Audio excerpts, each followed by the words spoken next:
काफी बार पेरेंट ये पूछते हैं कि बच्चा चीजें बार बार भूल जाता है, तो उसका क्या सॉल्यूशन हम प्रोवाइड कर सकते हैं? एज अ पेरेंट हम क्या कर सकते हैं? मन के शांत होने से आत्मा और परमात्मा सारा ज्ञान अपने आप मिल जाता है। बॉडी के लिए बॉडी का जिम होता है, ये फिजिकल, वैसे बच्चों के लिए ब्रेन जिम भी होता है। काफी पेरेंट हमें ऐसा बोलते हैं कि बच्चे लिखते नहीं है, बच्चे को स्टडी करना कैसा हेल्प करता है, स्पोर्ट्स ज्यादा पसंद है। कोच कौन से 2 काम करते हैं? पहला, बच्चा अपनी जो फीलिंग्स है वो पेरेंट्स के सामने एक्सप्रेस ही नहीं कर पा रहा, उसके लिए एक पावरफुल टेक्निक जो मैं कहना चाहता हूँ, that is called toy talk. बच्चे मैथ से डरते क्यों है? तो ज्यादातर बच्चे को हमने बचपन में नंबर से दूर ही रखा होता है। एबेकस जो है वो मैथ्स और ब्रेन डेवलपमेंट में कैसा हेल्प करता है हर एक पेरेंट के लिए, चाहे वो 1.5 साल के बच्चे के माता पिता है या वो 12-15 साल के टीनेजर के माता पिता है, सबके लिए सबसे बर्निंग क्वेश्चन है। बच्चे मोबाइल से चिपक जाते हैं। मैं कहता हूँ कि बच्चे आजकल टीनेजर्स नहीं हो रहे हैं, बच्चे आजकल स्क्रीनेजर्स हो रहे हैं। हेलो पेरेंट्स, पिछले 20 साल से ज़्यादा समय से ब्रेनी आपके बच्चों के लिए IQ डेवलपमेंट, EQ डेवलपमेंट और कम्युनिकेशन डेवलपमेंट के लिए एबेकस, सेंसरी और इंग्लिश लैंग्वेज के कोर्सेज चलाता है। और हमें बहुत खुशी है कि हम आपके बच्चों के लिए बहुत बढ़िया कोर्सेज रन कर रहे हैं।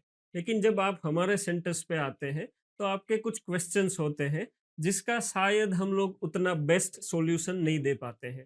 तो हम लोगों ने डिसाइड किया कि क्यों ना इंडिया के number 1 parenting coach mister Parikshit Jobanputra को मिला जाए और ब्रेनी और मिस्टर परीक्षित साथ में मिलके एक ऐसा पॉडकास्ट करें जिसमें आपके सारे जो क्वेश्चंस हैं जो पिछले कितने सालों से हम लोग लिस्ट डाउन करते हैं, उनका हम लोग मिलके आपको एक बढ़िया से सॉल्यूशन दे पाए। तो मैं आपके बिहाफ में मिस्टर परीक्षित को इन्वाइट करना चाहूँगा। Welcome sir. Thank you very much. Wonderful. Yes, and I'm very much happy and very much excited to be here. Thank you sir. तो सर आज हम लोग एक प्रयास करेंगे कि आप और हम लोग मिलके जो पेरेंट्स हैं उनके डे टू डे जो छोटे छोटे क्वेश्चन होते हैं, लेकिन ये क्वेश्चन छोटा होता है लेकिन उसका इम्पेक्ट एक बच्चे की लाइफ में बहुत लंबे अरसे तक रहता है। तो वो क्वेश्चन का हम लोगों ने एक लिस्ट बनाया है और आपकी इतने सालों की एक्सपर्टीज जो है, हम बच्चों के लिए एक्सपर्ट है, आप पेरेंट के लिए एक्सपर्ट है, तो हम लोग साथ में मिलके उनको कुछ एक बढ़िया सा सॉल्यूशन प्रोवाइड कर पाए। वंडरफुल। सो सर, पहला जो मेरा क्वेश्चन है वो related to concentration and memory है, जिसमें काफी बार पेरेंट ये पूछते हैं कि बच्चा चीजें बार बार भूल जाता है, तो उसका क्या सॉल्यूशन हम प्रोवाइड कर सकते हैं? एज ए पेरेंट हम क्या कर सकते हैं? वंडरफुल। ज्यादातर आजकल जो बच्चे हैं उनका कंसंट्रेशन नहीं रहता।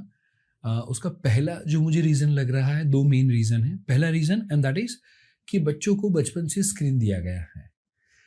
जहाँ पर वो बच्चे ने बचपन से हर सेकंड के अंदर स्क्रीन के अंदर चेंज देखा हुआ है। अभी उसका माइंड का प्रोग्रामिंग हो चुका है कि मुझे इतना जल्दी चेंज चाहिए। अब टेक्स्ट बुक का पन्ना तो 10 मिनट के पहले बदलता नहीं है, एंड वहाँ पर तो हर सेकंड के अंदर 10 से ज़्यादा फ्रेम बदल जाती है। वेरी फर्स्ट थिंग, बिकॉज उतना ज़्यादा वाइड रेंज ऑफ इन्फोबिसिटी आ चुका है, तो वो एक रीज़न है कि वो बच्चे की हैबिट हो चुकी है। नंबर 2, आप अग्री करेंगे कि हमारे बच्चे हमसे ज़्यादा टैलेंटेड हैं। Yes, right. उनका जो दिमाग है वो हमसे ज़्यादा तेज़ तरीके से काम करता है। तो शायद हम एक समय पे एक काम कर सकते थे, ये कर सकते हैं, बट हमारे बच्चों को एक साथ में 3, 4, 5 चीज़ों की आदत है और उनका ब्रेन उसके लिए बना हुआ भी है। मैं यहाँ पर कहना चाहूँगा कि बच्चे शायद कंसंट्रेशन की कमी है, उसकी जगह पर मैं कहना चाहूँगा बच्चे ज़्यादा क्रिएटिव हैं। बच्चे का फोकस कम है की जगह हमें ये बोलना चाहिए कि बच्चे का 4 जगह पर एक साथ में फोकस होता है। Very true. ये चीज़ मुझे लगता है कि मम्मी पापा को ध्यान में रखनी चाहिए। एंड बच्चे के अंदर अब आपका क्वेश्चन होगा कि उसको हम पढ़ाई में कैसे यूज़ करें। यस, मतलब बच्चे बार बार भूल जाते हैं, ऐसा पेरेंट का मतलब डे टू डे एक्टिविटी के बारे में पूछते रहते हैं। राइट। पहला कि जो बच्चे का जो इतना अच्छा फोकस है, एंड वो फोकस के बाद में हमें उसको क्या करना चाहिए, तो मल्टीपल चीज़ों में उसको डिवाइड करना है, तो उसको अच्छे से याद रहेगा। एग्जाम्पल, जो बच्चे किनेस्थेटिक लर्नर, जैसे आपके पास भी काफ़ी सारे बच्चे आते होंगे, अब वो बच्चा है किनेस्थेटिक लर्नर, एंड इसीलिए उसको पढ़ते वक्त या तो हाथ या तो पैर हिलाने के लिए चाहिए। अब जब वो हाथ पैर हिला रहा है तब मम्मी पापा क्या बोलते हैं, बंद कर, पैर हिलाना बंद कर, खबरदार तूने हाथ हिलाए तो, या ढोलक बजाया तो, या Yes. पेन की टिक टिक आवाज करी तो, इसको मैं कहता हूं PD. PD is what? Positive distraction. Hmm. Positive distraction is what? कि बच्चा, क्योंकि अब एक साथ में उसका 3 जगह पर 4 जगह पर फोकस लग रहा है, तो मम्मी पापा को क्या करना चाहिए? बच्चा जब पढ़ने के लिए बैठे, उसके हाथ में स्ट्रेस बॉल दे दो, उसके हाथ में पेन दे दो, उसके हाथ में मे बी एक rough paper and colourful sketch pen या समथिंग ऐसा कुछ दे दो. तो नाउ जब बच्चा पढ़ रहा है, उस समय पे यदि बच्चा पेन की टिक टिक आवाज कर रहा है, पैर हिला रहा है, या फिर मे बी स्ट्रेस बॉल लेकर वो यदि उससे खेल रहा है, तो उसका आधा ध्यान वहां पर डाइवर्ट हो रहा है एंड आधा ध्यान जो उसका पढ़ाई पे है वो 100% फोकस कर पाएगा. यदि हमने उसके किनेस्थेटिक वे को बंद कर दिया, तो बच्चा वहीं से पढ़ाई के लिए करने की जगह वहां से खड़ा हो जाएगा. Very तो आपने true. देखा होगा कि बच्चा 10-15 मिनट के बाद खड़े हो जाते. क्यों?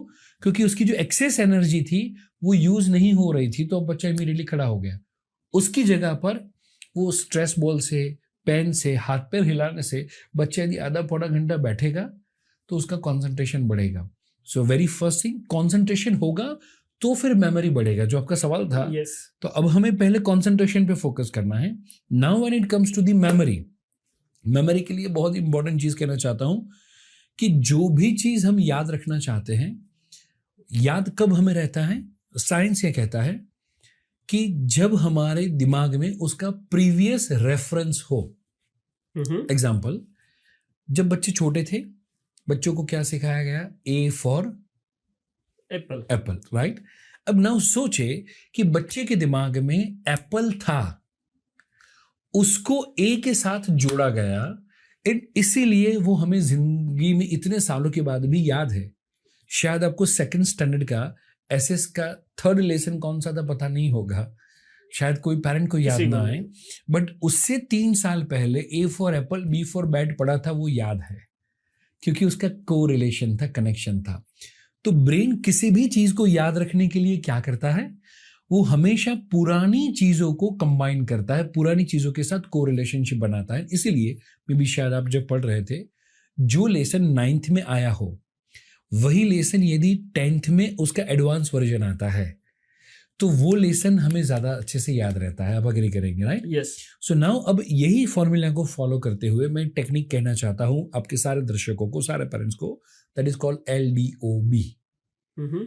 And that is learn 1 day before. Okay. Right? So वहां पर हम क्या करेंगे? बच्चे का सपोज कल 10th स्टैंडर्ड में है बच्चा, नैनो टेक्नोलॉजी का चैप्टर आने वाला है, कल सर या मैम सिखाने वाले हैं. हम एक दिन पहले बच्चे को नैनो टेक्नोलॉजी के बारे में यूट्यूब पे सर्च करते हुए कोई भी वीडियो दिखाएं. Mm-hmm. या फिर नंबर 2, उससे रिलेटेड ढेर सारे सॉफ्टवेयर्स वगैरह काफ़ी सारे मिल जाते हैं एनिमेशन के माध्यम से. वहाँ पर हम नैनो टेक्नोलॉजी का उनको काइंड ऑफ वो लेसन एक बार या 2 बार उसको दिखा दें.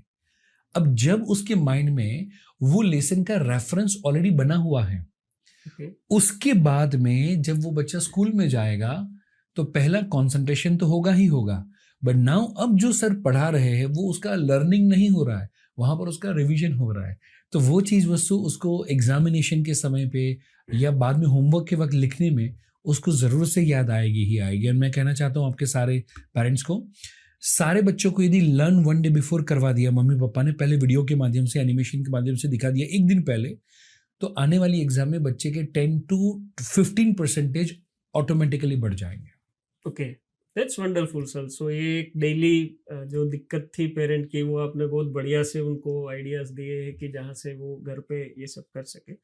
बट एक रेगुलर उनका ये भी आता है कि घर पे ऐसा कुछ करा सकते हैं, कुछ एक्सरसाइज या कुछ गेम्स जो कि मेमोरी और फोकस के रिलेटेड बच्चों को थोड़ा ज्यादा हेल्प करे. Wonderful question. सो पहला तो मैं रेकमेंड करना चाहूंगा मेडिटेशन. ओके.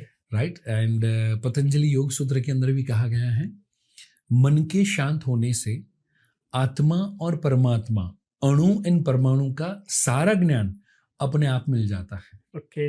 एंड इसीलिए आप देखिए कि हमारे ऋषि मुनि कौन सी रील देख के नॉलेज पाए थे उन्होंने कौन सी यूनिवर्सिटी में जाके, ऑक्सफोर्ड या कैम्ब्रिज में जाके पढ़े थे? कहीं पर नहीं. पर हमने ये सुना है कि वो कई 100 साल तक क्या करते थे? तप करते थे, मेडिटेशन करते थे। सो पहला चीज़ जो हमें करना चाहिए एंड दैट इज़ कि हमें बच्चों को मेडिटेशन की प्रैक्टिस कराए। वो बच्चे नहीं कर पाते तो बच्चों को आंख बंद करके जस्ट 10 मिनट के लिए बैठे और अपनी सांसों के ऊपर पूरा फोकस करें, पूरा ध्यान अपनी सांसों के आवन जावन के ऊपर रखें। वो करते हुए हम बच्चों को मेडिटेट करवा सकते हैं, या फिर ओमकार या ऐसा कोई भी चीज़ जो मम्मी पापा इन बच्चे के लिए कंफर्टेबल हो। Number 1। Number 2 and most important thing, concentration and focus को बढ़ाने के लिए, जैसे बॉडी के लिए बॉडी का जिम होता है फिजिकल, वैसे बच्चों के लिए ब्रेन जिम भी होता है। राइट। एंड जो ब्रेन जिम है एक्सरसाइज, जहां पर हम left hand and right hand से दोनों अलग अलग काम करवाएं, तो हमारा left hemisphere and right hemisphere दोनों सुपर एक्टिव हो जाते हैं। अग्री। राइट। एंड इसके लिए जैसे एक छोटा सा एग्जांपल दूंगा कि हम राइट हैंड से कुछ अलग काम करवा रहे हैं, जैसे मैं इसको क्लॉकवाइज घुमा रहा हूं। अब ना नॉर्मल सिचुएशन में नॉर्मल बंदा ये भी क्लॉकवाइज दोनों बोलेंगे तो घुमा पाएगा, दोनों एंटी क्लॉकवाइज तो घुमा पाएगा, बट जब एक नॉर्मल व्यक्ति को बोला जाए कि आपको दोनों को अपोजिट डायरेक्शन में घुमाना है तो शायद उनके लिए डिफिकल्ट होगा। राइट। मे बी शायद इस तरीके से हम कोशिश कर सकते हैं, इस तरीके से कोशिश कर सकते हैं, लेफ्ट एंड राइट ब्रेन की हैंड की अलग अलग एक्टिविटी। मे बी शायद ये फर्स्ट एंड सेकंड फिंगर लिया, सेकंड एंड थर्ड फिंगर लिया। अब नाउ हम क्या करेंगे, दोनों को स्विच ओवर करेंगे। सो नाउ यहाँ पर बच्चों का कॉन्सेंट्रेशन बढ़ रहा है, left brain and right brain का कोऑर्डिनेशन इंप्रूव हो रहा है। एंड इसके कारण बच्चों का पढ़ाई के अंदर focus and memory power definitely बढ़ेगा ही बढ़ेगा। राइट। सो पेरेंट्स, जो चीज़ें आप लोग ब्रेडी में अलग अलग समय पे सुनते हैं, देखते हैं या हमारे टीचर्स करवाते हैं, एग्जैक्टली वही सॉल्यूशन सर ने भी सजेस्ट किए हैं। तो आई एम श्योर कि आप इसके बारे में और ज़्यादा सीरियसली बच्चों को घर पे भी प्रैक्टिस के समय पे सपोर्ट करेंगे। और आई थिंक इसके बारे में जब हम प्रीवियसली बात कर रहे थे वाइल टेकिंग कॉफ़ी, आप भी बता रहे थे कि हमारे जो काइंड ऑफ घंटी और आरती वाली कुछ एक्टिविटियां बता रहे थे। एग्जैक्टली सर, काफ़ी बार होता है कि जब पेरेंट्स काउंसलिंग में आते हैं, जब वो पूछते हैं कि कोर्स में हम लोग क्या कराते हैं, तो स्पेसिफिकली मैं पर्सनली कभी कभी उनको एक पुराना एग्जाम्पल देता हूँ जिससे वो कनेक्ट हो। जैसे आपने जो अभी हैंड मूवमेंट का बताया, technically that is a LRB exercise, left and right brain exercise. लेकिन डे टू डे में अभी की कल्चर में हमारे घर में ये बहुत कम देखा जाता है। लेकिन अगर हम पुराना समय याद करें, जब हम बच्चे थे और मे भी घर में दादा दादी आरती करते थे, या हम फ्रिक्वेंटली मंदिर जाते थे, पुजारी को देखते थे, आपने ऑब्जर्व किया होगा जब वो आरती कर रहे हैं तो उनका जो घंटी बजाते हैं उसका हैंड मूवमेंट अलग है, आरती का अलग है, जो कि बहुत कम लोग कर सकते हैं। जिनको हैबिट नहीं है तो या तो वो दोनों हैंड ऐसे होगा या दोनों गोल घूमेगा। सो ये ऐसे एग्जाम्पल है जो इमीडिएटली एक पेरेंट भी समझ सकते हैं। उनको आइडिया आता है कि टेक्निकली जब हम LRB exercise, left brain right brain की बातें कर रहे हैं तो है क्या। बट अब ये चीजें हमारे कल्चर से धीमे धीमे कम हो रही है, तो हमें कुछ ना कुछ एडिशनल ट्रेनिंग के माध्यम से उनको ये सब प्रोवाइड करना होता है। राइट। सर, ब्रेन ट्रेनिंग के साथ साथ मैं थोड़ा एक out of the track question पूछना चाहूँगा। काफ़ी पेरेंट हमें ऐसा बोलते हैं कि बच्चे लिखते नहीं है, या लिखने का जब टाइम आता है कि 20 मिनट आधा घंटा कुछ लिखना है तो वो नहीं करता है, मतलब स्ट्रगल होता है एज अ पेरेंट। उनको एक दिक्कत है कि हम क्या करें कि उसका सॉल्यूशन मिले। राइट। और ज़्यादातर ऐसा होता है कि बच्चे लिखने के नाम पे दूर भागते हैं। राइट। सो लिखना इज टेक्निकली टेक्निकली यदि हम देखें तो दिमाग से हम कुछ सोच रहे हैं, एंड वो वर्ड जो हमारे दिमाग में बन रहे हैं वो हाथों को कमांड दे रहे हैं कि आपको पेंसिल को या पेन को ऐसे मूव करते हुए लिखना है। राइट। सो यहाँ पर प्रैक्टिकली देखें तो 3 चीज़ों की प्रोसेस हो रही है। Very first thing, and that is your memory recollection. आपने जो आंसर पढ़ा हुआ है वो यदि धीमे धीमे याद आएगा तो आप जल्दी से कभी नहीं लिख पाओगे। राइट। सो पहला है and that is called recall. Number 2 and that is brain and hand coordination.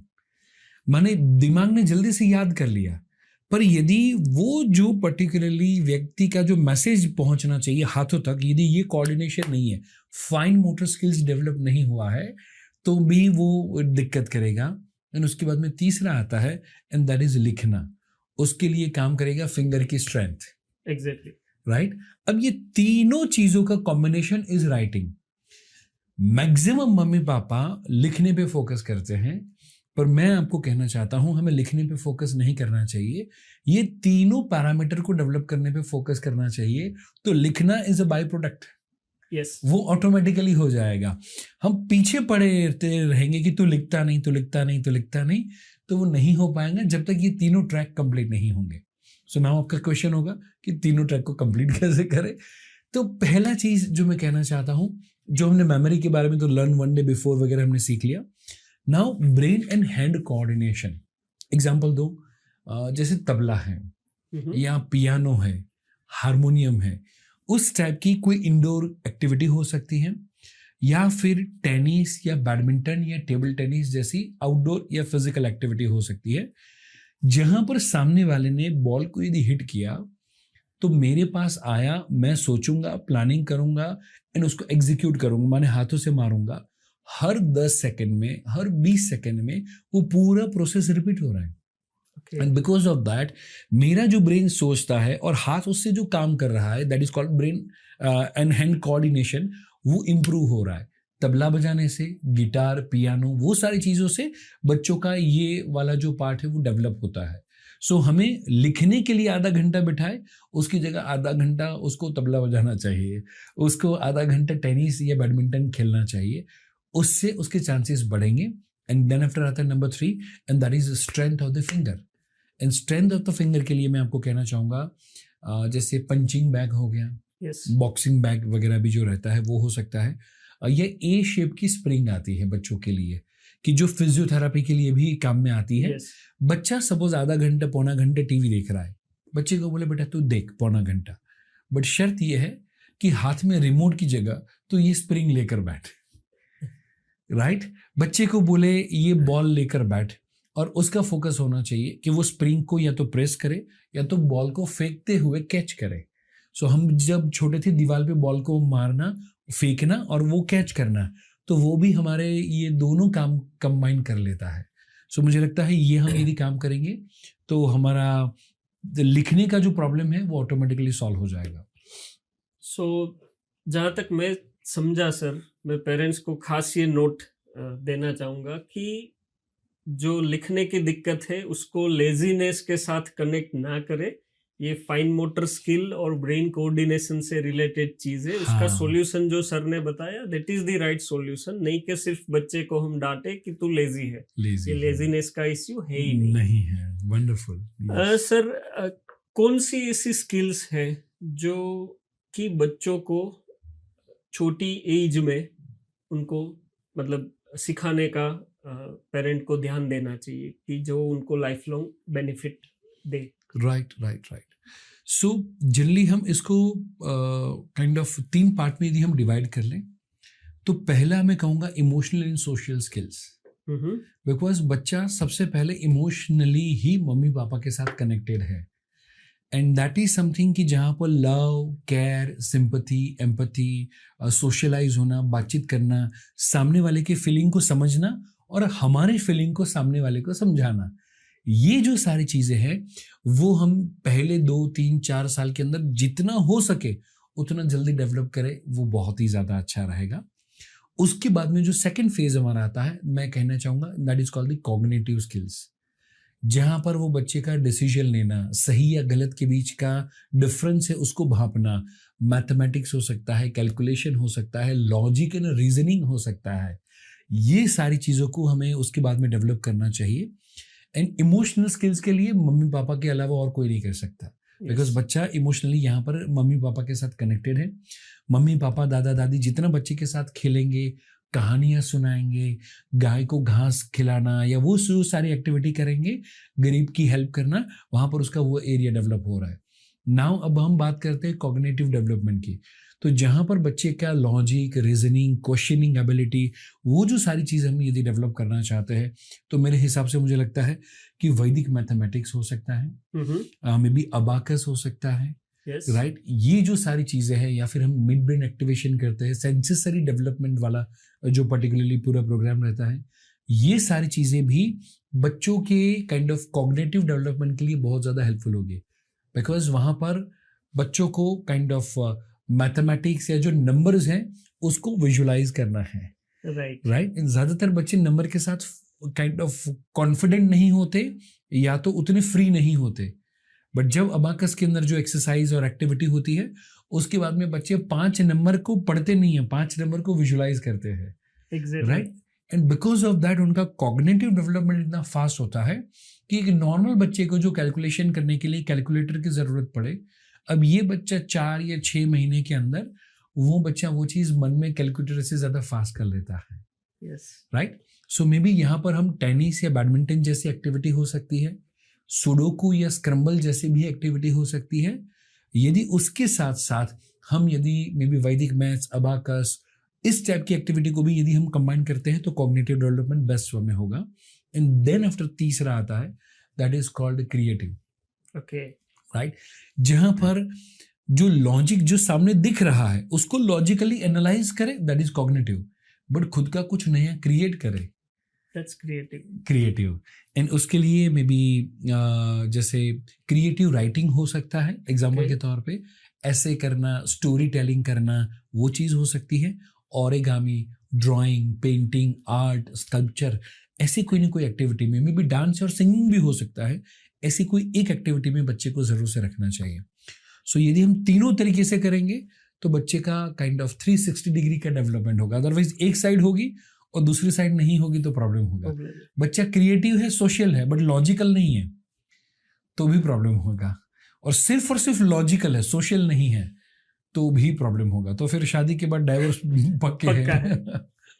सो मैं प्राउडली कह सकता हूँ कि इसमें से काफ़ी सारी चीज़ों का सॉल्यूशन जो है वो ब्रेनी लर्निंग सेंटर पे मिल जाता है, जैसे कम्युनिकेशन स्किल के थ्रू क्रिएटिव, इमेजिनेशन, एबेकस की जो आपने बात करी। आई एम 100% श्योर कि सरप्राइजिंग होता है पेरेंट के लिए जब ब्रेनी एबेकस करके वो लोग 6 मिनट में 120 या 150 सम्स कर लेते हैं, सोल्व कर लेते हैं। वाह। जो हमारे लिए शायद रीड करना भी इम्पॉसिबल है, हमारे वो पॉसिबल नहीं है। Yes, we are proudly giving that solution to kids. But फिर एक ऐसा क्वेश्चन आ जाता है जिसका शायद हमारे पास सॉल्यूशन नहीं है, क्योंकि वो है फिर स्कूलिंग के लिए, स्टडी के बारे में, कि बच्चे को स्टडी करना पसंद नहीं है, उसको स्पोर्ट्स ज्यादा पसंद है, तो उसका क्या सॉल्यूशन हम दे सकते हैं? राइट। सो कई बार ऐसा होता है कि बच्चे को जब ऐसे एक्टिविटी में डालते हैं, बच्चे ये एक्टिविटी में ज़्यादा इंटरेस्ट लेते हैं और स्टडी से इंटरेस्ट कम हो जाता है। राइट। तो पहला चीज़ जो मैं आपको कहना चाहूँगा कि स्पोर्ट्स के अंदर या ऐसी कोई एक्टिविटी के अंदर कोच कौन से 2 काम करते हैं। पहला कि उसको अप्रिशिएट करेंगे, well done, very good, well done, very good. जो भी कोच को आप देखेंगे, जो भी आउट ऑफ 10 लोग, जो भी 1 या 2 बच्चे अच्छे परफॉर्म करें उनको अप्रिशिएट करते हैं। नंबर 2, सभी को मोटिवेट करते हैं, yes you can do it, yes you can do it. May be हम जिम में भी जाएंगे तो कोच यही काम करता है।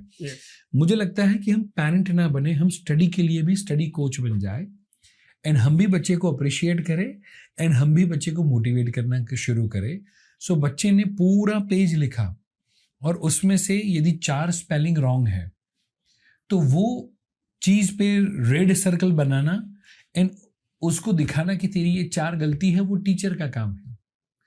वो काम मम्मी पापा ना करें। मम्मी पापा ये बताए कि बाकी के 396 स्पेलिंग तूने सही लिखे हैं, उस पे उतने ग्रीन सर्कल बना के बच्चे को दिखाए तो बच्चा पढ़ने के लिए मोटिवेटेड फील करेगा। सो मम्मी पापा रहे, टीचर ना बने, the most important thing. Second and most important thing जो मैं कहना चाहता हूँ कि बच्चा सपोज क्रिकेट में इंटरेस्टेड है, आजकल ज़्यादातर बच्चों को क्रिकेट में इंटरेस्ट आता है, गोल्फ या फुटबॉल, कहीं पर भी। हम बच्चे को उसका लॉन्ग टर्म फ्यूचर दिखाए कि बेटा सपोज आप सचिन तेंदुलकर जैसे बन गए, आपको न्यूज़ मीडिया वाले सवाल पूछेंगे, आपको इंग्लिश में आंसर देने होंगे, उसके लिए भी आपको पढ़ाई करनी अच्छी आपको काम में आएगी।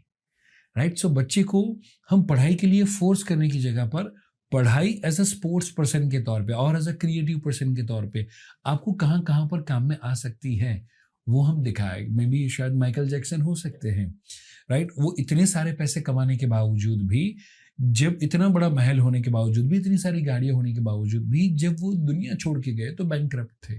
May be majority of the celebrities.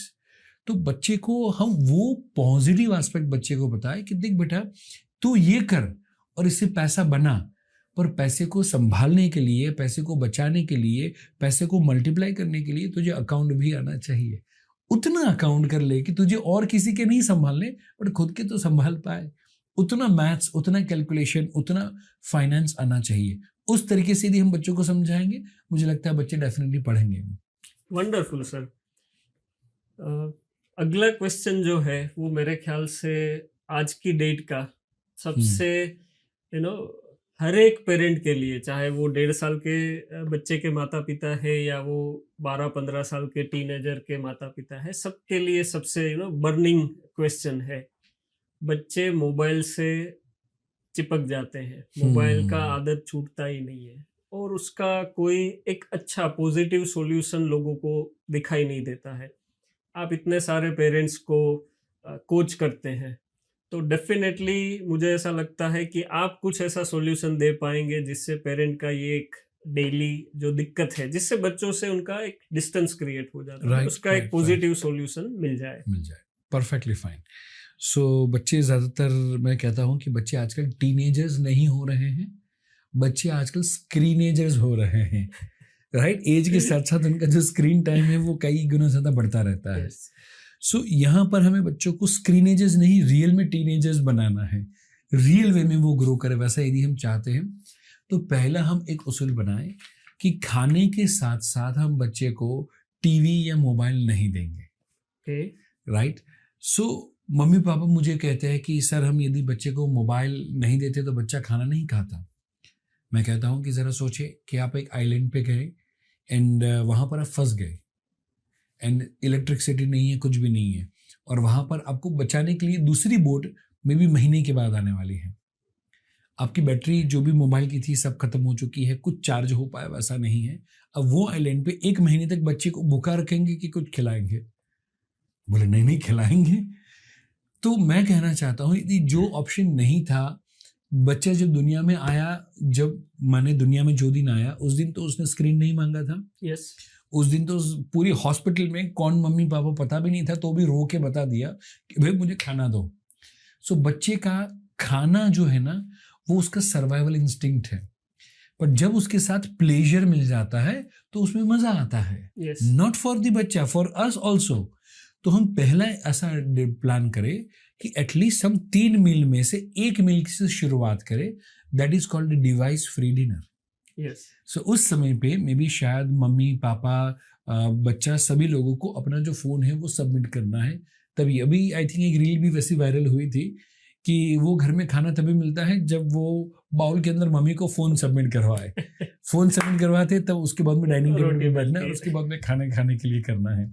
तो वैसा हम करें। नंबर 2, जब भी खाना खाने के लिए बैठे हैं, ज़्यादातर क्या होता है, पढ़ाई किया क्या, कब एग्ज़ाम है, इस बार तो फेल नहीं होगा, वो कंप्लेनिंग मोड में जब हम बातचीत करते हैं तो बच्चे का मम्मी पापा के साथ खुशी के लिए डोपामिन केमिकल प्रोड्यूस नहीं हो रहा है। एंड जब जितना ज़्यादा मम्मी पापा टोकते हैं, डांटते हैं, उतना उससे फ्रेश होने के लिए उसको उतना ज़्यादा स्क्रीन देखना पड़ता है।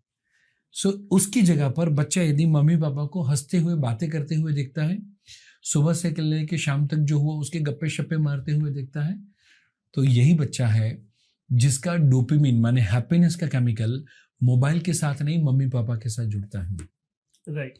एंड वो समय पे बच्चा फिर फोन नहीं मांगेगा। सो बच्चे के लिए उसके साथ हम बैठे, कहानी सुनाए, नॉर्मल बातचीत करें, हंसी मजाक करें, और उसके साथ जब हम खाना खाएंगे तो बच्चा मोबाइल भूल जाएगा। And third and most important thing, हम फोन को 100% जीरो नहीं कर पाएंगे। अग्रीड। टीवी कल हम घर से निकाल दे ऐसा नहीं होगा, फोन को हम अभी ऑफिस पे रख के घर पे जाए वैसा नहीं होगा। इन screen is the future. Yes. Right. जब हम कहते हैं कि स्क्रीन से बच्चों को दूर करना है, मैं कहना चाहता हूँ आंसर इज नो। बच्चों को स्क्रीन से दूर नहीं करना है, स्क्रीन का प्रोडक्टिव उपयोग सिखाना है।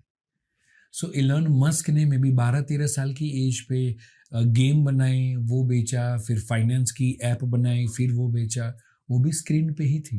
यस। मे बी हम फेसबुक के ओनर मार्क जुकरबर्ग को लेंगे, तो उन्होंने भी अर्ली एज के अंदर स्क्रीन का उपयोग करते हुए पहला उन्होंने सोशल मीडिया प्लेटफॉर्म बनाया था उनके कॉलेज के लिए। मे बी बिल गेट्स को भी देखेंगे तो वो 12-13 साल की एज पे पूरी पूरी रात कोडिंग के लिए लगे रहते थे। सो मैं कहना चाहता हूँ, it is not the screen, it is the use of that screen, the purpose of the screen is more important than the screen. So इसीलिए हम क्या रूल रखे, 4/2/1। सो स्क्रीन 0 नहीं करना है, बट स्क्रीन का रूल हम घर में रखे 4/2/1। सो 4 इज वॉट, 4 घंटे बच्चे ने स्टडी किया है, एस फॉर स्टडी किया है, स्कूल पे गया, होमवर्क किया, वो 4 घंटा हुआ है। तो now 2 is for what, sports. So 4 घंटा स्कूल में गया, नाउ 2 घंटा बच्चे को क्या करना है, स्पोर्ट्स करना है। 1 घंटा इंडोर किया, 1 घंटा आउटडोर किया। वो 2 घंटा जब स्पोर्ट्स हुआ, उसके बाद में 1, and that is S for what, screen. So S study sports. उसके बाद जब वो 1 घंटा स्क्रीन करेगा, तो वो स्क्रीन उसके लिए साइड इफेक्ट नहीं करेगा। उसका एजुकेशनल डेवलपमेंट हो चुका है, उसका kind of all over physical development हो चुका है।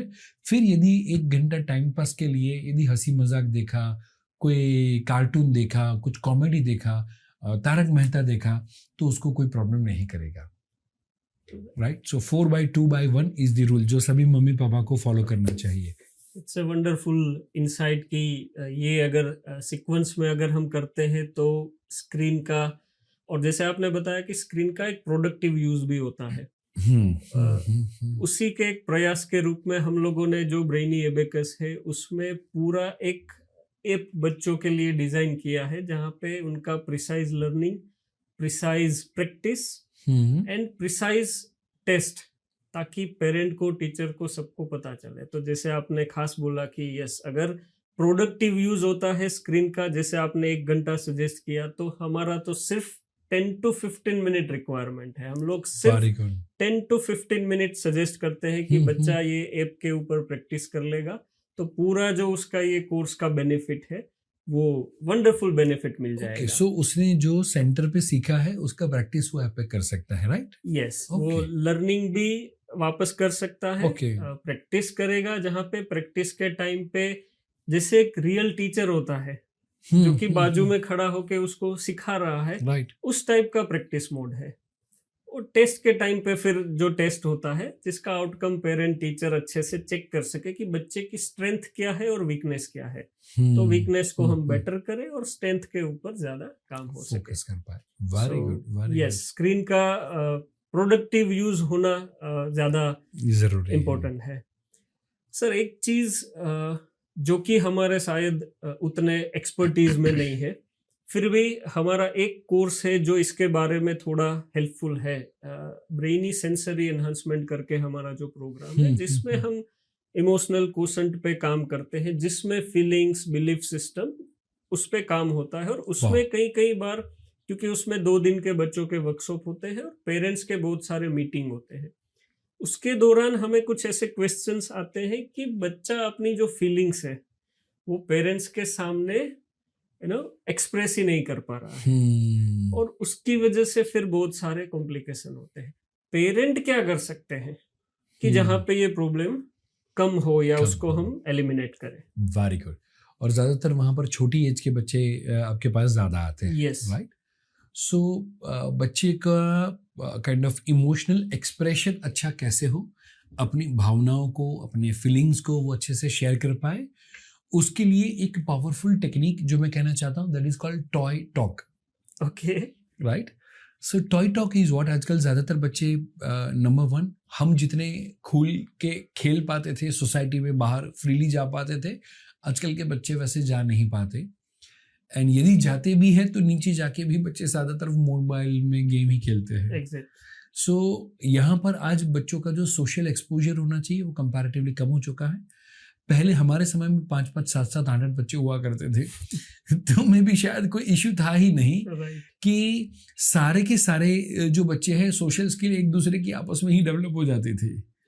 यहाँ पर आजकल या तो 2 बच्चे हैं या तो मैक्सिमम फैमिली में, और नाउ सिंगल चाइल्ड है, तो वहाँ पर भी कम्युनिकेशन उतना ज़्यादा नहीं हो रहा है। तो उसमें मम्मी पापा शुरुआत कहाँ से करें पता है? बच्चा यदि शाय है, बच्चा इंट्रोवर्ट है, बच्चा यदि बोलता नहीं है, अपने फीलिंग शेयर नहीं कर रहा है, start with the toy talk. So toy talk is what, कि मैंने अध्याय के साथ, मेरे बेटे के साथ शुरू किया था कि उसको जब डायनासोर पसंद है, राइट, Okay. तो मैंने उसको टी-रेक्स इज उसका फेवरेट कैरेक्टर, तो मैं टी-रेक्स का मैंने टॉय लिया. अब नाउ मैं टी-रेक्स बन के उसके साथ बातें कर रहा हूँ, holding T rex in my hand, Okay.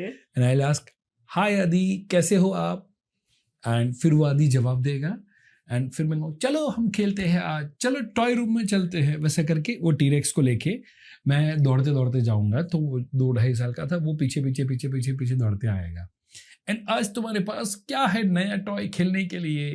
And then after वो टी-रेक्स उससे बात कर रहा है, वो टी-रेक्स से बात कर रहा है.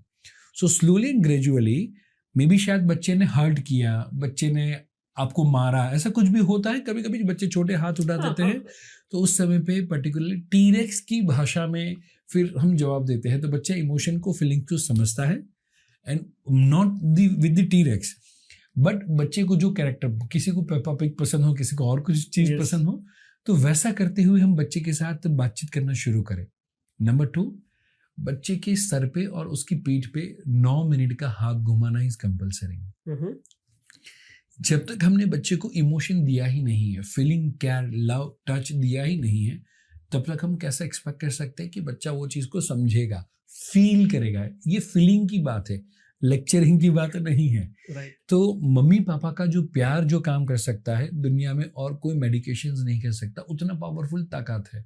सो मम्मी पापा यदि नॉर्मल सिचुएशन के अंदर बच्चे के ऊपर 9 मिनट रात को सोने से पहले यदि उसके सर पे और उसकी पीठ पे हाथ घुमाए, मे बी बोले बच्चा जब सो रहा है तब मैं ऑफिस पे होता हूँ, पापा बोल सकते हैं, Yes. या जब भी टाइम होता है तो उस समय पे बच्चा खेल रहा होता है, तो क्या करे, टीवी तो देखते हैं कि नहीं, तो बच्चे को बोले कि बेटा मेरी गोदी में लेट जाओ, और जब बच्चा टीवी देख रहा है आप उसके सर पे और उसकी पीठ पे 9 मिनट का हाथ घुमा दो. Mhm.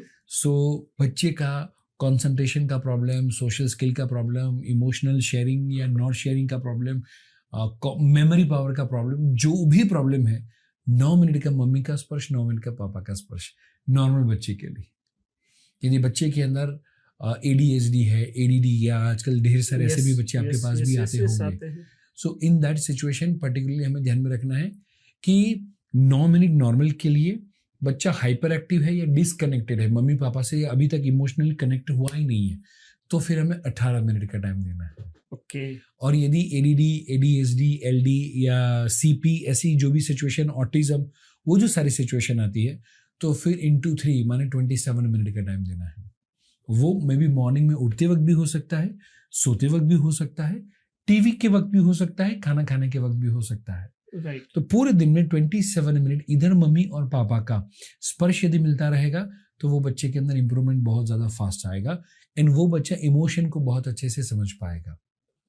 सो ये 2 चीज़ें मुझे लगता है बहुत काम करेगी. तो क्या सर, जो जिद्दी और चिड़चिड़ेपन वाला जो एक दिक्कत होता है पेरेंट फेस करते हैं, उसमें भी सेम टेक्निक अप्लाई करेंगे या उसके लिए कुछ और सॉल्यूशन आप सजेस्ट करेंगे? राइट. सो जिद्दी या चिड़चिड़ापन होने का जो वन ऑफ द रीजन है, that is called attention seeking. Okay. कि वो बच्चा जब तक जिद नहीं करता तब तक मम्मी पापा का अटेंशन मिलता ही नहीं है. ओके.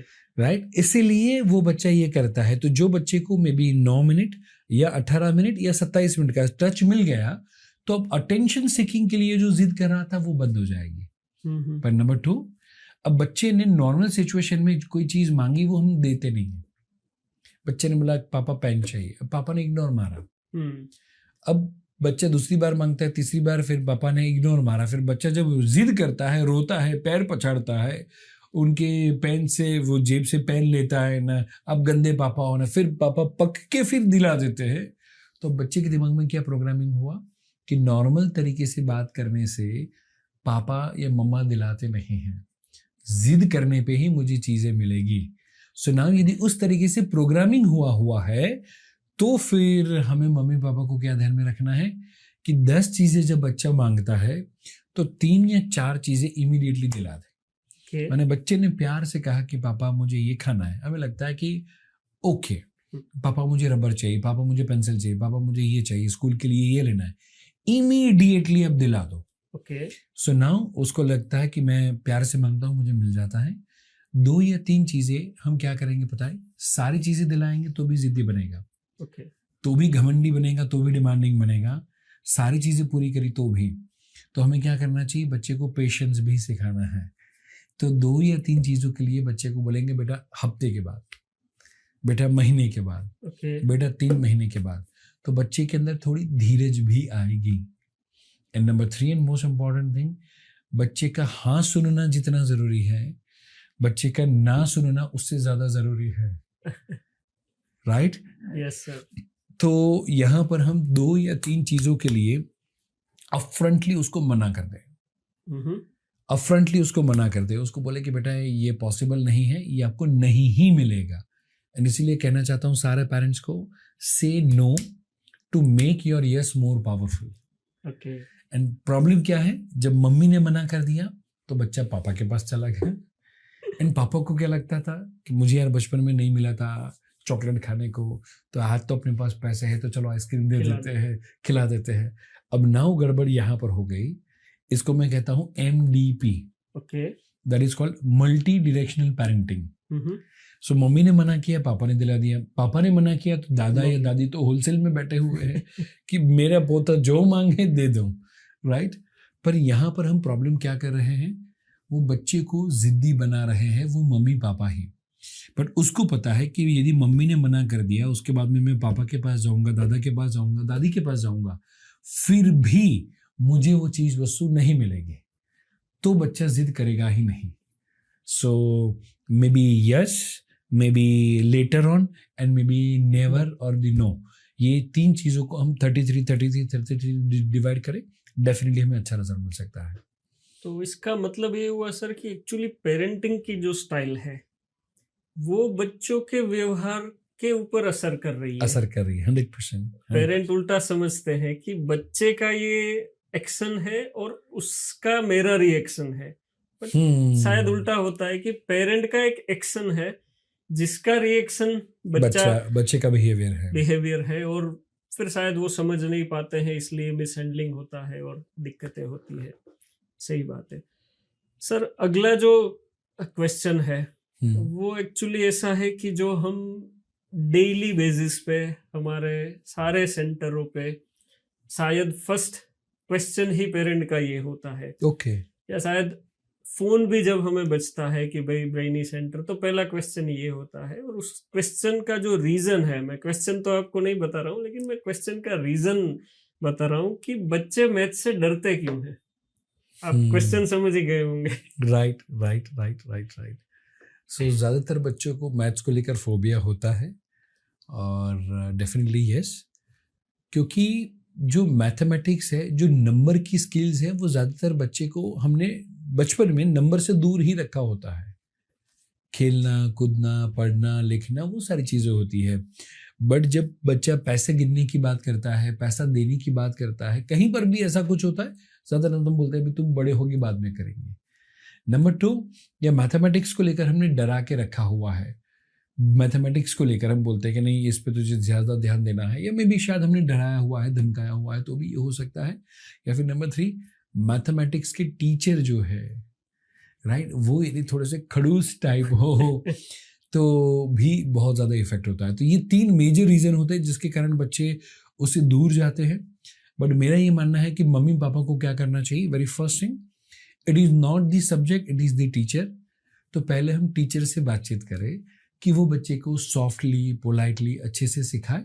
मे बी यदि वो नहीं तो नंबर 2 हम क्या कर सकते हैं, बच्चे को अबाकस हो सकता है, वैदिक मैथ्स हो सकता है, ऐसी जो मैथमेटिक्स की न्यूमेरिक स्किल्स है वो हम बच्चे की डेवलप कर दे, ताकि उसके लिए मैथ्स उतना इजी हो जाए कि उसको सर के सपोर्ट की या मैम के सपोर्ट की उतनी ज़रूरत ही ना पड़े।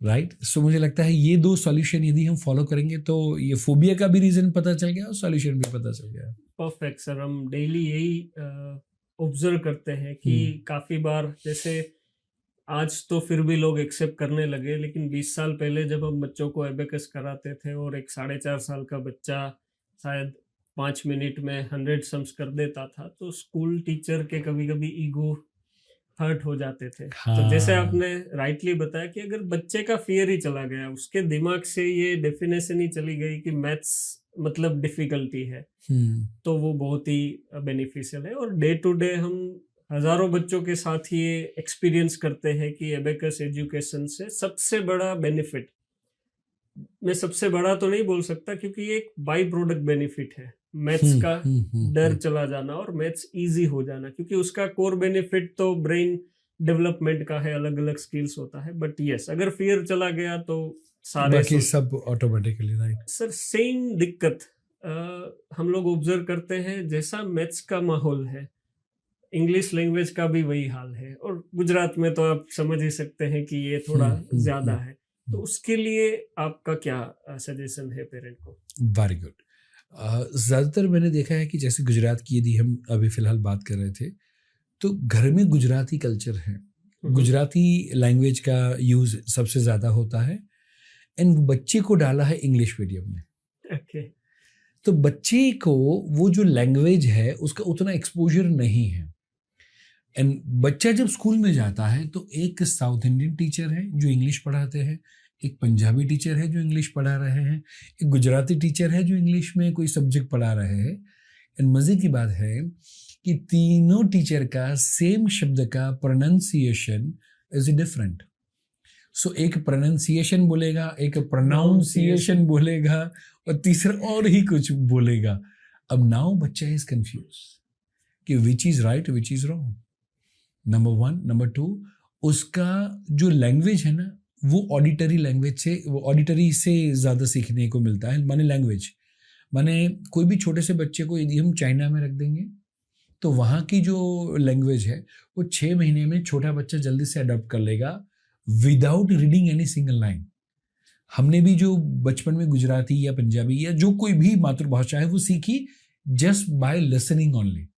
सो हमें दो चीज़ पे फोकस करें। यदि हमारा घर में गुजराती एनवायरनमेंट है तो हम बच्चे को गुजराती स्कूल में रखें, वो ज़्यादा अच्छा ऑप्शन है।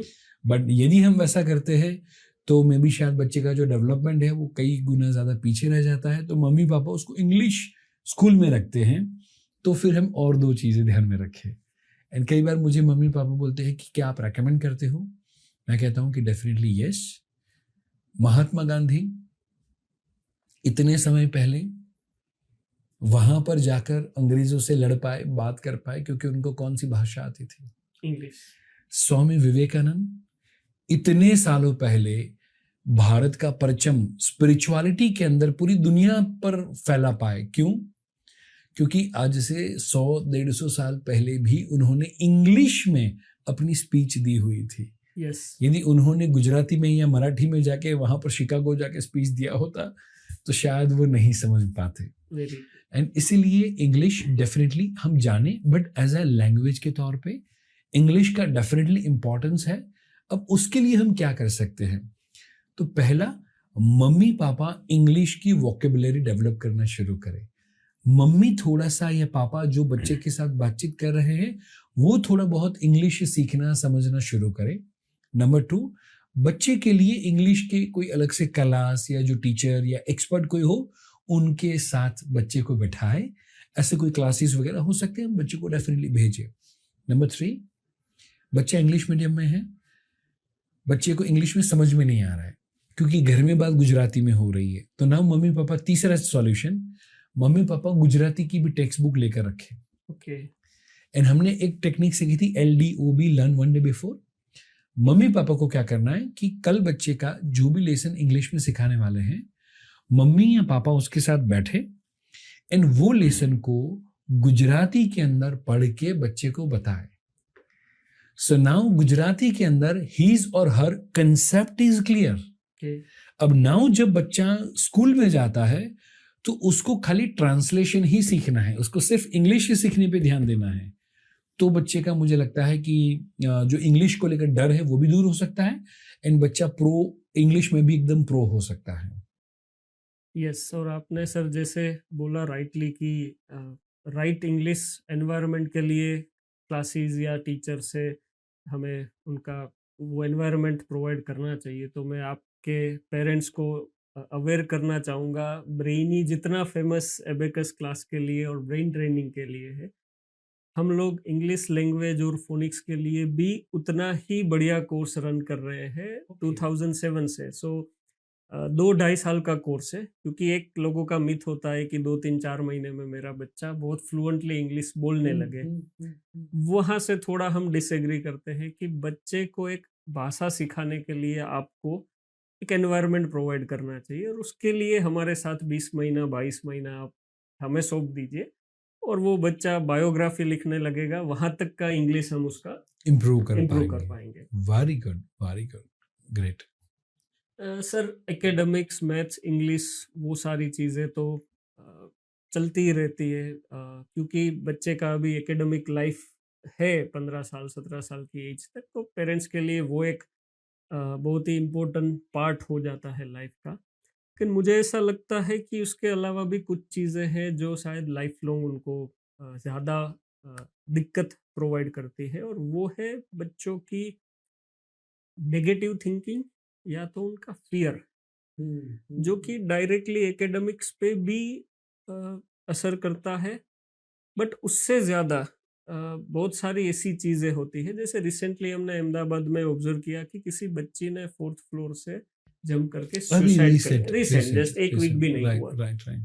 सो एज ए एडुकेटर मुझे ये चीज़ बहुत ही ज़्यादा बुरी लगती है कि इतने सारे schools, classes, educators, government, parenting coach, हम सब लोग मिलके एक ऐसा एनवायरनमेंट नहीं क्रिएट कर पाए कि हम एक बच्चे के दिमाग से डर को या नेगेटिविटी को दूर कर सके, कि एक ब्राइट बच्चा जिसके शायद मार्क्स तो बहुत अच्छे आ रहे हैं, लेकिन वो नेगेटिविटी या डर की वजह से रियल लाइफ को फेस नहीं कर पा रहा है, और वो सुसाइड तक का एक स्टेप ले लेता है, जो हमारे मतलब आप हम सब लोग ये जब सुनते हैं तो हमें पर्सनली बहुत बुरा लगता है, क्योंकि हम वो इंडस्ट्री से जुड़े हैं, हम बच्चों से, पेरेंट्स से डेली कनेक्टेड है। तो मैं चाहूँगा कि आपके माध्यम से पेरेंट्स के लिए एक ऐसा स्ट्रॉन्ग इनपुट कुछ मिले कि जिससे ये बच्चों में से नेगेटिविटी और डर दूर करने का उनका एक सॉल्यूशन मिले। वंडरफुल। सो यहाँ पर मैं सबसे पहले मम्मी पापा को कहना चाहता हूँ, पढ़ाई के प्रेशर के कारण या कम मार्क्स आने के कारण बच्चा सुसाइड करता है, ऐसा जरा भी नहीं है। ओके। बच्चा यदि ऐसे सिचुएशन में यदि ऐसा कोई कदम उठाता है तो उसका मेजर रीजन क्या है? मम्मी पापा की अपेक्षा। Yes. Right. So it is not कि बच्चे के 50% आए और 60% आए इसके लिए बच्चे ने सुसाइड किया। नो, यदि उसको पता है कि मैं 50 के साथ जाऊंगा या 30% के साथ जाऊंगा, मेरे मम्मी पापा इस बल्ले बल्ले, my mummy papa is cool, तो वो बच्चा कभी सुसाइड के बारे में नहीं सोचेगा, जो शायद हमारे मम्मी पापा थे। Yes, exactly. हमारे बचपन में भी शायद हमारे 35 आए या 95 आए, उससे मम्मी पापा के प्यार में, मम्मी पापा के हमारे साथ बातचीत करने में कोई भी फर्क नहीं होता था। उन्होंने हमको UCL, that is unconditional love, दिया हुआ था कि वो बोलते थे कि हाँ ये पढ़ने में होशियार है और ये पढ़ना उसको थोड़ा कम पसंद है, बस उतना बोल के वो छूट जाते थे। सो यदि मम्मी पापा एक चीज ध्यान में रखे, अपेक्षा के कारण ये हो रहा है, तो मम्मी पापा एक चीज ध्यान में रखे, बच्चे के लिए पढ़ाई है, पढ़ाई के लिए बच्चा नहीं है। राइट। सो बच्चे के लिए एजुकेशन है, एजुकेशन के लिए बच्चा नहीं है। ये चीज यदि हम ध्यान में रखें तो मुझे लगता है हम काफी सारे बच्चों की लाइफ, शायद हर हफ्ते में हर घंटे में एक बच्चा सुसाइड करता है, और ढेर सारे न्यूज शायद हमारे तक पहुंचते भी नहीं है, एंड हम हर घंटे में एक बच्चे की लाइफ बचा सकते हैं यदि मम्मी पापा थोड़े से बच्चे को लेकर पॉजिटिव हो जाए। और मम्मी पापा को मैं कहना चाहता हूँ, एक है एजुकेशन और एक है स्किल्स। बच्चे को मे भी शायद एजुकेशन उसको सिर्फ इंफॉर्मेशन दे रहा है, नॉलेज दे रहा है, बट स्किल्स है जिससे वो सक्सेसफुल होगा, स्किल है जहाँ से वो सर्वाइव कर पाएगा, स्किल है जहाँ से उसको जॉब, नौकरी, धंधा जो कुछ भी करेगा वहाँ पर स्किल काम में आएगी। आज मम्मी पापा को पूछे मे बी पाइथागोरस या एलजीब्रा, आपको कॉस थीटा साइन थीटा कहाँ पे काम में आ रहा है? राइट। हमने जो पढ़ा हुआ था वो 90% चीजें शायद हमारे आज काम में नहीं आ रही है, शायद चीजें बदल गई है। वर्ल्ड इकोनॉमिक फोरम कहता है आने वाले समय में हर बच्चे की या हर व्यक्ति की 8 से 10 करियर होगी, डिफरेंट डिफरेंट करियर होगी। माने जो बच्चे के लिए बच्चा 25 साल पढ़ा रहे हो, वो अब करियर ही 25 साल नहीं रही। तो प्रिपरेशन जो 5 साल का करियर है, 5 साल के बाद एआई या तो वो नौकरी खा जाएगा, काम खा जाएगा, या तो मार्केट बदल जाएगा, राइट? या तो लोगों की रिक्वायरमेंट या लोगों की अपेक्षाएं जो है वो बदल जाएगी। And in that situation market बदल गया, परिस्थिति बदल गई, प्रोडक्ट बदल गई, सर्विस बदल गई, तो आपको फिर से रीलर्निंग करना पड़ेगा। एंड इसके लिए कहना चाहता हूँ बच्चा 12th तक पढ़े या कॉलेज तक पढ़े उस पर फोकस नहीं करे, बच्चा लॉन्ग लाइफ लर्नर बना रहे उस पर फोकस करे। Very true. एक छोटा सा प्रयास उसमें सर हम लोग हमारी साइड से ये करते हैं, जैसे आप जो कि मिड ब्रेन एक्टिवेशन के नाम से जो कुछ चीज़ें मिसकंसेप्शन है, सेंसरी एनहांसमेंट हम लोग करते हैं ब्रेनी सेंसरी एनहांसमेंट में, जिसका कोर ऑब्जेक्टिव होता है बच्चे के बिलीफ सिस्टम को एम्पावर करना। ओके। बच्चे का फियर जो होता है, फियर ऑफ फेल्यूर खास करके, उसको हम कैसे दूर करें। जैसे अगर सचिन तेंदुलकर या विराट कोहली भी क्रीज पे जाएंगे तो 200 मैचेस में सब में वो 100 नहीं करेंगे। It's a real life condition, सब यही लाइफ है। तो वो अगर छोटी एज में बच्चों को हम सिखाना और एक्सपीरियंस करना करा दे, तो उसको एक आइडिया आ जाएगा कि आज इस मोमेंट पे जो चीज़ मैंने बहुत बढ़िया परफॉर्म करी, हो सकता है वही चीज़ 2 घंटे बाद मैं फेल भी हो जाऊं। 100%। That is the life. This is the life. वो उसको अगर हमने एक बार एक्सपीरियंस करा दिया तो उसकी बिलीफ सिस्टम स्ट्रोंग हो जाएगी कि एज अ चाइल्ड उसका ब्रेन और वो खुद कितना कैपेबल है, उसमें ट्रिमेंडस कैपेसिटी भरी पड़ी है। बट सक्सेस एंड फेल्यूर कुछ मोमेंट से चलता रहता है। वो अगर उसको क्लियर हो गया तो आई गेस ये एक जो दिक्कत है उसको हम काफी हद तक सोल्व कर पाएंगे। एक क्वेश्चन है सर, जिसमें शायद हम लोग हमारे साइड से तो डेली प्रयास करते हैं लोगों को समझाने का, पेरेंट्स को समझाने का, कि एबेकस ट्रेनिंग जो है वो मैथ्स और ब्रेन डेवलपमेंट में कैसे कनेक्टेड है। आप भी एजुकेशन के मामले में एक्सपर्ट है, आप भी बहुत सारी चीज़ों का रिसर्च करते हैं और पेरेंट्स से भी मिलते हैं, जिसके थ्रू आपको बच्चे क्या करते हैं उसके बारे में आइडिया आता है। हम लोग बच्चों को ट्रेन करते हैं तो पेरेंट की सोच के बारे में आइडिया आता है। सो मैं आपके पास से एक ये फीडबैक लेना चाहूँगा कि एबेकस जो है वो मैथ्स और ब्रेन डेवलपमेंट में कैसे हेल्प करता है, क्योंकि मैं प्राउडली ये बता पाऊंगा कि रिसेंटली आपके सन को ब्रेनी सेंटर पे एनरोल किया गया है, तो आपने भी वो चीज़ एक एक्सपीरियंस करी है। तो आपका क्या फीडबैक है, ये डायरेक्टली इनडायरेक्टली कैसे मदद करता है? Right. So generally 2 part of the brain है, left brain and right brain. जो लेफ्ट ब्रेन है वो लॉजिकल थिंकिंग वाला है, राइट है वो इमेजिनेशन एंड क्रिएटिविटी वाला है। और कोई भी जीनियस व्यक्ति है या कोई भी पावरफुल व्यक्ति है तो वो तभी है जब दोनों ब्रेन के बीच में कोऑर्डिनेशन स्ट्रांग है, left brain and right brain. इसीलिए हमने ब्रेन जिम एक्सरसाइज में ये सारी चीजें हमने देखी। सो नाउ जब कोई बच्चा अबाकस करता है तो वहां पर उसको नंबर को तो कैलकुलेट करना ही है, प्लस और माइनस और डिवाइड और मल्टीप्लिकेशन तो करना ही करना है, बट दैट ही और she has to do with the visualisation. माने वो जब कर रहा है तब उसका left part of the brain and right part of the brain दोनों पैरेलल, दोनों इक्वल लेवल पर वो डेवलप हो रहा है या यूज हो रहा है। एंड इसीलिए मेरे हिसाब से ये चीज वस्तु हर बच्चे के लिए बहुत ज्यादा हेल्पफुल हो सकती है, और शायद दिस इज द रीजन कि हमने अध्याय को भी इसके लिए एनरोल किया हुआ है। Thank you very much sir. आपका फीडबैक डेफिनेटली बहुत सारे पेरेंट्स को एक राइट गाइडेंस प्रोवाइड करेगा। बट फिर सर चीज़ ये आ जाती है कि अबेकस एजुकेशन है, इंग्लिश या फोनिक्स की भी रिक्वायरमेंट है, सेंसरी डेवलपमेंट भी करना है, तो फिर पेरेंट्स कंफ्यूज हो जाते हैं कि कौन सी उम्र में कौन सी एज पे क्या सिखाना चाहिए। तो आपका क्या सजेशन रहता है ज़्यादातर कि भाई एज अकॉर्डिंग क्या उन लोगों को सिखाए? मेरे हिसाब से डेफिनेटली एज वाइज होना चाहिए, बट मेरे हिसाब से मोर देन एज मम्मी पापा इंटरेस्ट को देखें। मैं पेरेंटिंग के पॉइंट ऑफ व्यू से कह रहा हूँ एग्जैक्टली। कि मम्मी पापा को ये देखना चाहिए कि बच्चे का इंटरेस्ट कौन सी चीज में है। शायद कोई बेटी है जिसका लैंग्वेज के ऊपर ज्यादा इंटरेस्ट है, तो उसको फोर्सफुली हम मे बी वैदिक मैथ्स में डालें या फोर्सफुली मैथ्स के ट्यूशन करवाए। उससे अच्छा कि उसको लैंग्वेज में हम उसको डालें, उसको हम कम्युनिकेशन में डालें। मे बी कोई बच्चा वैसा है जिसको logic and mathematics and calculation ज्यादा पसंद है, तो उसको मे बी अबाकस, वैदिक मैथ्स, सुडोकू, चेस, उस टाइप की जो एक्टिविटी है हमें वहां पर उसको ज्यादा डालना चाहिए। एंड एक ऐसी कोई ना कोई एक्टिविटी कंपलसरी होनी ही चाहिए। So it can be the language related और द क्रिएटिविटी वाली एक्टिविटी हो सकती है, origami, music, art, dance, drama, वैसा कुछ भी। तो वो बच्चे का इंटरेस्ट कहाँ पर है वहां पर हम फोकस करें। आजू बाजू वाले लोग जहाँ पे रख रहे हैं वहां पे रखने के बारे में ना सोचे। बच्चे का जेन्युइन जहाँ पर इंटरेस्ट है वो चीज बच्चों को करवाए, तो मुझे लगता है बच्चा बहुत अच्छे से फ्लरिश हो पाएगा।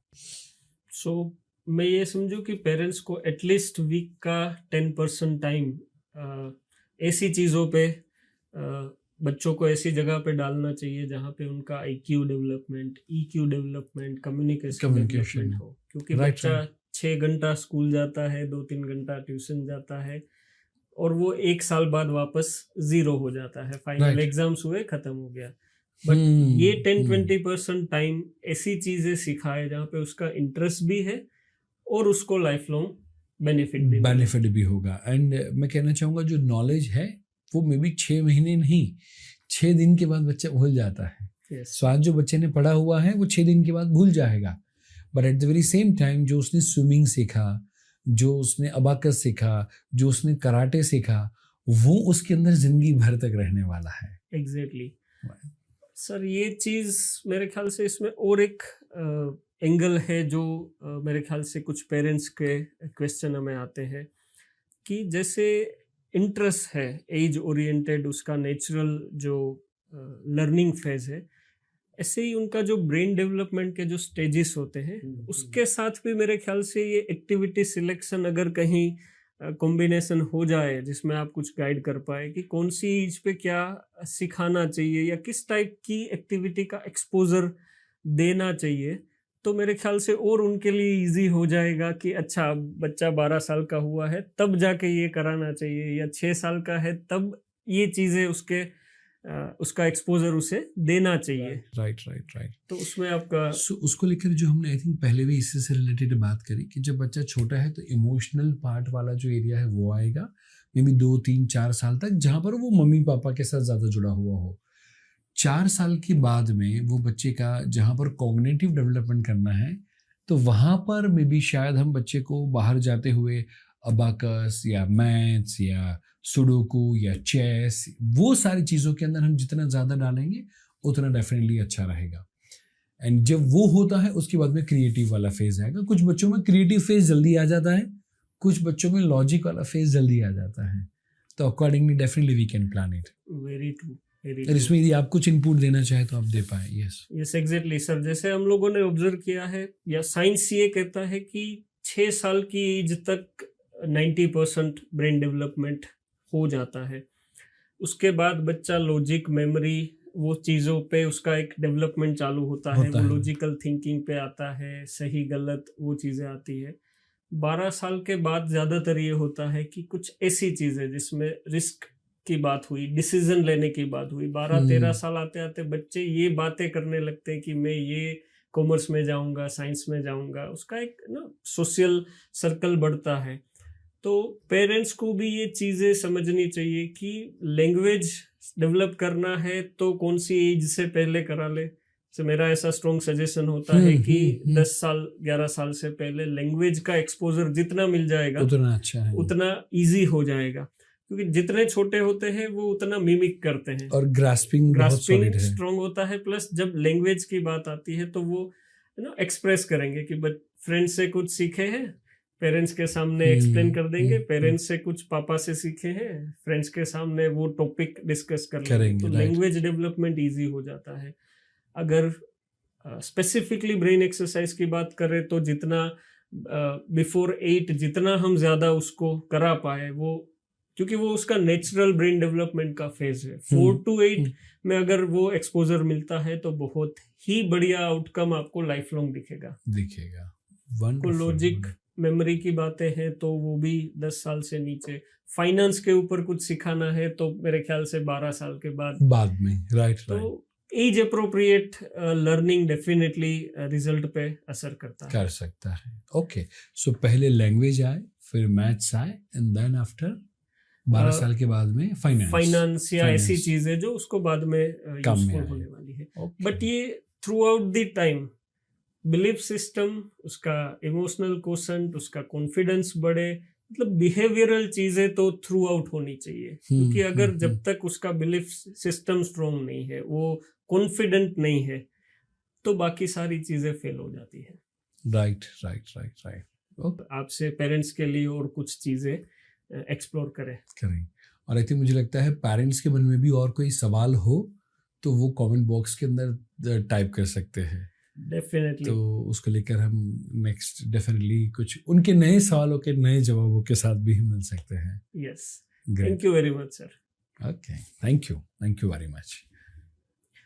सो पेरेंट्स, ये था आज का हमारा fantastic session, brainy podcast Parikshit Jobanputra के साथ, जिसमें हमें पता है कि आपके बहुत सारे क्वेश्चंस का एकदम सटीक आंसर जो है वो आपको मिल गया है, जो शायद हम नहीं दे पाते हैं। हम आपके बच्चों के लिए तो बढ़िया सर्विसेज देते हैं, बढ़िया कोर्सेज सिखाते हैं और बच्चे को तो डेवलप कर देते हैं, लेकिन आपको सपोर्ट करने के लिए आज हमारा स्पेशल सेशन था, जिसमें हम इंडिया के number 1 parenting coach Parikshit sir से मिले और आपके लिए इतनी सारी चीज़ों का सॉल्यूशन दिया। Thank you.